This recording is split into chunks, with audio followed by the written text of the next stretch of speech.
अब जो आज मुमुक्षु हैं उन्हें इस बात पे बहुत ध्यान देना चाहिए कि हमें टोडामल साहब पुरुषार्थ के नाम पर क्या बता रहे हैं और हम पुरुषार्थ के नाम पर क्या कर रहे हैं।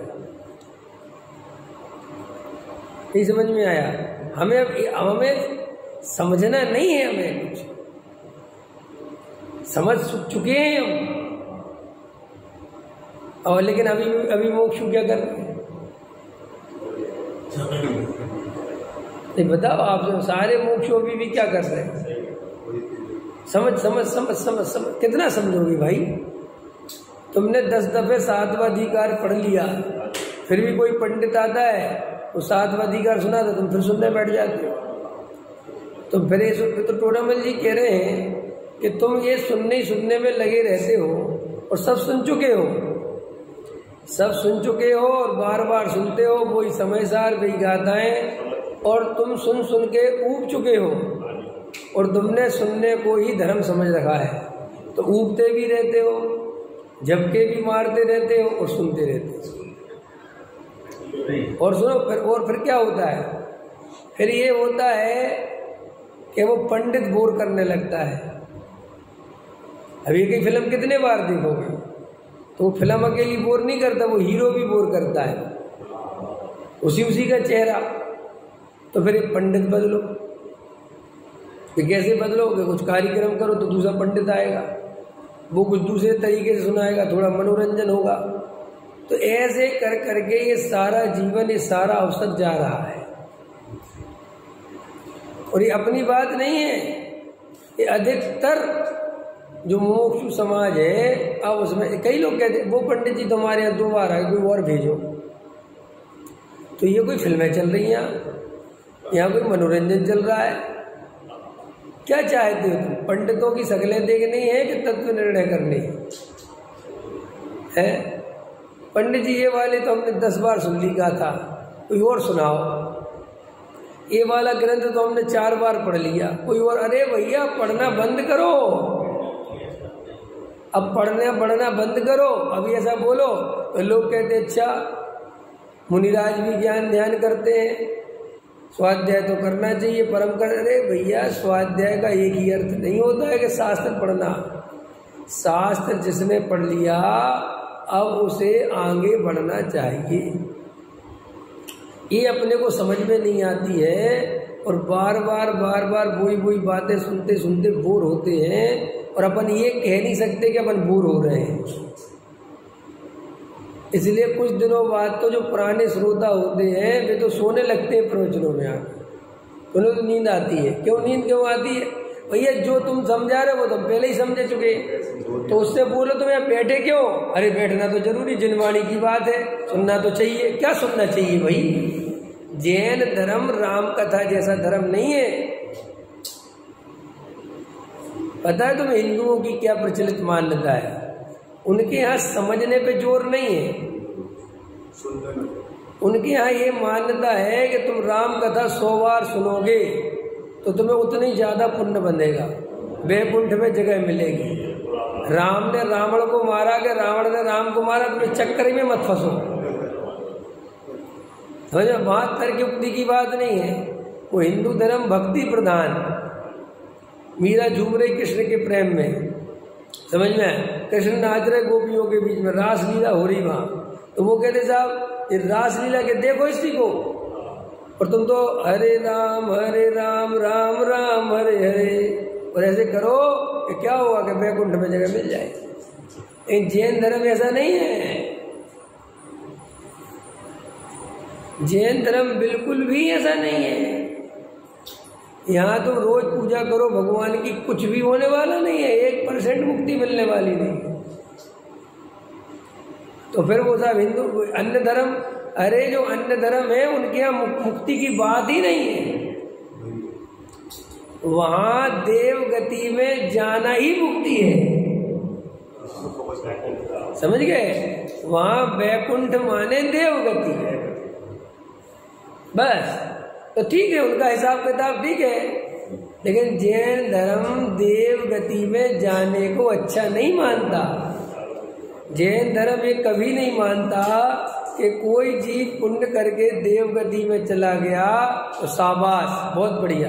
जैन धर्म कहता है कि तुम रहे 4 गति संसार के संसार में ही, और कुछ काल बाद ये देवगति की आयु पूरी होगी और 1 इंद्रिय की पर्याय में चले जाओगे। लेकिन क्योंकि दुनिया जैसे चलती है, बहुमत इन्हीं लोगों का है। किनका? संसारी जीवों का। कौन सा? कि हमें तुम्हारी बुद्धि लगाने की जरूरत नहीं है, हमें तो कोई काम बता दो, हरे राम हरे कृष्ण, जय महावीर, जय चंद्र प्रभु, जय तारणहार, जय पालनहार, तो हम तो ये करते रहेंगे, और हमें स्वर्ग भेज दो, हमें तुम्हारे मोक्ष से कोई लेना देना नहीं है। ये 90% लोगों की मान्यता है। अब उनसे छटके तो अपन बोले मुमुक्षु। मुमुक्षु माने जो मोक्ष का अभिलाषी है, जिसे ये समझ में आ गया है कि 4 गति में रहने में, घूमने में कोई फायदा नहीं है, ये मुमुक्षु बन गया, हट गए वहां से। अब मुमुक्षु क्या गलती कर रहे हैं? अब मुमुक्षु ये गलती कर रहे हैं कि पहले अलग टाइप के क्रियाकांड थे, वहाँ हरे राम हरे कृष्ण या भगवान महावीर चांदनपुर पारस वाले, अब वो छोड़ दिए। यहाँ नए तरह के क्रियाकांड एक्टिव हो गए। नए तरह के एक्टिव क्रियाकांड क्या है? स्वाध्याय। हालांकि अब स्वाध्याय बिल्कुल कम हो रहा है, लेकिन फिर भी जो हो रहा है वो कोई फायदे का नहीं हो रहा है। पहले तो अपने ये क्या कहना चाहिए, कुरीति बढ़ रही है, विकृति आ रही है। कौन सी? कि अब धीरे धीरे स्वाध्याय खत्म हो रहा है, मूल तत्व ज्ञान कमजोर पड़ रहा है, और उसमें भी जो मूल तत्व ज्ञान है वो सही दिशा में नहीं है। माने सही दिशा में माने आपको पढ़ाए जा रहे, आपसे कोई पूछता ही नहीं है कि आपका हो क्या रहा है। ये सुनना सुनना सुनना, आप नींद आने लगी, आप प्रवचन में सो जाते हो, तो आपसे कोई पूछने वाला नहीं है कि आप सो कैसे गए। आपको क्या ये बात इतनी ज्यादा बोरिंग लगी कि आप सो गए? भाई आपको बात समझ में आना चाहिए। देखो मैं आपसे एक बात बताऊं, आपको प्रधानमंत्री से मिलने जाना हो, कलेक्टर से मिलने जाना हो, वहां आपको वासी आएगी, वहां आपको नींद आएगी?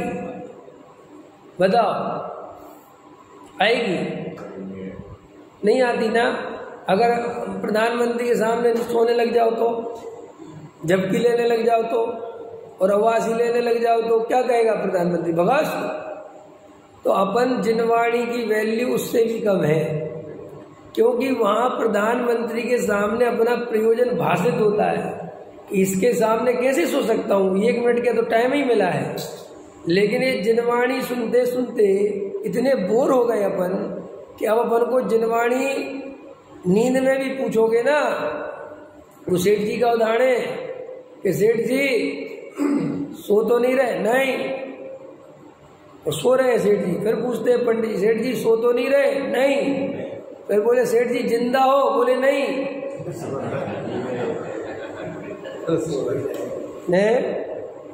ऐसे ही तो है। तो मैं आपको ये प्रश्न क्यों खड़ा कर रहा हूं कि हमारी दशा ये हुई क्यों? हमारी दशा इसलिए हुई है क्योंकि हमें आगे का स्टेप हमने चले नहीं। आप कोई भी चीज ज्यादा दिन तक सुन नहीं सकते बिना प्रयोजन के। आप ये मत सोचो जो अन्य धर्म वाले वो राम कथा में सोते नहीं, वे खूब सोते हैं, क्योंकि कोई भी कथा तुम्हें लगातार कब तक जगा सकती है। लेकिन उनके यहाँ कहते सोते भी हो ना तो भी पुण्य बंधेगा, तुम तो बैठे रहो बस, है कि नहीं? क्योंकि उनके यहाँ कथा सुनने ही में पुण्य होता है, बात खत्म हो गई। अरे वहां तो ऐसी हालत है कि एक आदमी मर गया और बैकुंठ में पहुंच गया। बैकुंठ में पहुंच गया तो उसकी डायरी खुली, बोले दिखाना ये आदमी कैसे आ गया बैकुंठ, क्या क्या कर्म है। देखे तो महापापी, महाभ्रष्टाचारी। अरे बोले साहब इसको बैकुंठ उठा लिया। अरे बोले साहब कंफ्यूजन हो गया। बोले क्या हुआ? अरे बोले जब ये मर रहा था ये नारायण नारायण नारायण बोल रहा था, तो हमने सोचा जी तो आपका भगत है, और जी आपका नाम ले रहा है, तो हम एकदम जल्दी से इसके प्राण निकले और उसको ले आए। और यहाँ आके पूछा तो पता चला नारायण तो इसके लड़के का नाम है, और जी तो अपने लड़के को बुला रहा था। तो ऐसी धांधली और कहीं तो हो, जैन धर्म में 3 काल में संभव नहीं है। अच्छा और कहीं हो सकती है? अरे कहीं नहीं हो सकती। कोई कथा सुन के स्वर्ग वर्ग नहीं जाता है। सोता हुआ आदमी स्वर्ग कैसे जाएगा? पकड़ में आई, इतनी बात समझ में आई। तो वो ये जो अपन पुरुषार्थ समझ रहे हैं कि आपने सुन लिया, देखो लेट कर दिया ना आप लोगों ने, मैंने 3-4 बातें शुरू में बता दी कि ये जो प्रकरण चल रहा है ये पुरुषार्थ का चल रहा है। और पुरुषार्थ में टोडामल जी ने स्वाध्याय करो नहीं लिखा, पूजा करो नहीं लिखा, भक्ति करो नहीं लिखा, व्रत करो नहीं लिखा, उपवास करो नहीं लिखा, ठीक है। जबकि यही टोडामल जी 7वें अधिकार में, 8वें अधिकार में, तीसरे दूसरे वहां के अधिकारों को पढ़ोगे तो सब समझाते हुए आए हैं। समझ में आया कि नहीं आया? सब समझाया है कि शास्त्र पढ़ना चाहिए, करना चाहिए, इतनी बुद्धि होती है, करना चाहिए, इतना पढ़ना चाहिए। लेकिन समझ इन पुरुषार्थ वाले प्रकरण में आगे उन्होंने लिखा कि तत्व निर्णय में उपयोग लगाए यही पुरुषार्थ है। उसको पुरुषार्थ में नहीं लिया टोडामल जी ने। तो अभी अपन का अगर तत्व निर्णय में उपयोग नहीं लगता है, एकांत में हम तत्व निर्णय में उपयोग नहीं लगाते, तो आपको ये निर्णय कर लेना चाहिए कि अभी हमारा मोक्ष मार्ग का पुरुषार्थ प्रारंभ नहीं हुआ है।